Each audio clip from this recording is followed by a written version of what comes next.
بسم اللہ الرحمن الرحیم۔ السلام علیکم ورحمۃ اللہ وبرکاتہ۔ صبح و شام یہ دعا پڑھیں، دن رات کی عبادت کا حق ادا ہو جائے گا، لیکن اس کے ساتھ فرض نماز ضروری ہے، قرآن پاک کی تلاوت بھی ضروری ہے۔ وہ چیزیں جو فرض ہیں وہ آپ نے ساتھ میں کرنی ہیں، اس دعا کی وجہ سے وہ چھوڑنی نہیں ہے۔ یہ دعا باقی ذکر اذکار کے لیے بہتر ہے۔ تو شروع کرتے ہیں۔ بسم اللہ الرحمن الرحیم۔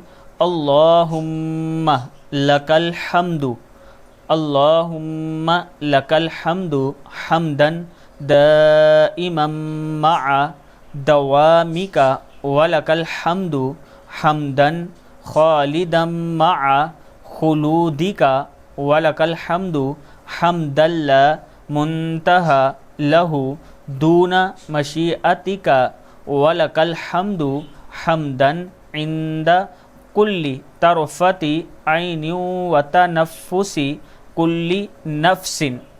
صدق اللہ العظیم۔ اللہ تعالی ہم سب کو اس پر عمل کرنے کی توفیق عطا فرمائے۔